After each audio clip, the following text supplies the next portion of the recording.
శ్రీ గురుభ్యో నమ. భగవద్గీత 14వ అధ్యాయం గుణత్రయ విభాగ యోగము నుండి ఈవేళ మనం 12వ శ్లోకాన్ని పరిశీలన చేసుకుందాం. లోభః ప్రవృత్తిరారంభః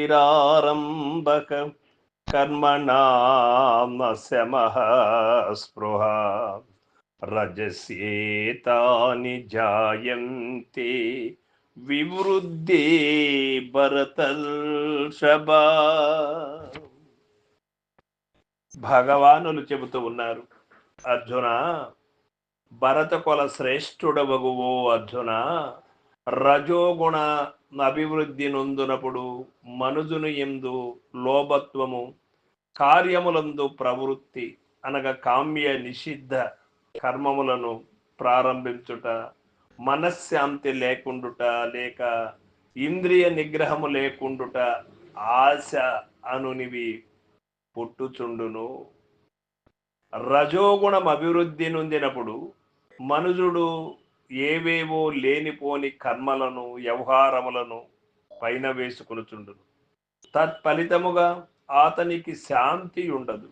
ప్రవృత్తి ఎందే ఎల్లప్పుడాసక్తి కొరుచుండును గాని నివృత్తి ఎందు కాదు. అతడు తిను ఆహారమును రాజసముగానే ఉండును, నడక మాటలు కూడా రాజసములుగానే ఉండును. అతని హృదయమందు అనేక విషయ ఆశలు తిరుగాడుచుండును. ఇంద్రియ నిగ్రహ అతనికి పూజ్యము. మామిడికాయ పక్వము కాకుండా పుల్లగా నున్న స్థితికి ఈ రజోగుణ స్థితి కలిగినటువంటి వాడు తుని పోల్చి చెప్పవచ్చు. మరియు రజోగుణమునకు రావణాసురుని దృష్టాంతముగా చెప్పవచ్చును. ఈ శ్లోకమునందు రజోగుణము గల వారికి శాంతి ఉండదని తెలుపబడినందువలన శాంతి నొందుటకు మార్గము రజోగుణమును హృదయము నుండి తొలగించుటయే అని స్పష్టమగుతున్నది. మనకు రామాయణ, భారత, భాగవత, ఇతిహాస పురాణములన్నీ కూడా మానవుడి యొక్క మనుగడ నుండి, మానవుడి యొక్క తీరును అనుసరించి ఋషి పుంగవులు మనకు అందించినటువంటి సద్గ్రంథములుగా మనకు తెలియబడుతూ ఉన్నది.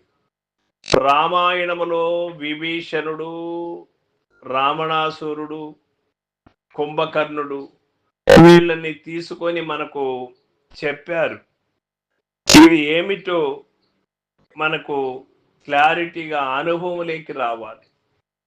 ఎక్కడో లేరు రాక్షసులు, తనలోనే ఉన్నారు. తనలో దైవము ఉన్నది, రాక్షసత్వము ఉన్నది. దైవ గుణము ఉన్నది, రాక్షస గుణము ఉన్నది. ఈ అన్నిటికీ కూడా ప్రధానమైనటువంటి కారణములు సత్వ రజస్తమో గుణములు. సత్వ రజస్తమో గుణములకి శక్తి ఉన్నదా అంటే ఆ యొక్క సత్వ రజస్తమో గుణములకు ఆహారము శక్తినిస్తూ ఉన్నది.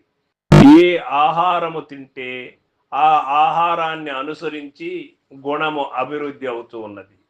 సాత్విక ఆహారము తిన్నప్పుడు సత్వగుణం అభివృద్ధి చెందుతూ, రాజసిక ఆహారము తిన్నప్పుడు రజోగుణం అభివృద్ధి చెందుతూ, తామసిక ఆహారము తిన్నప్పుడు తమో గుణం అభివృద్ధి చెందుతూ ఉంది.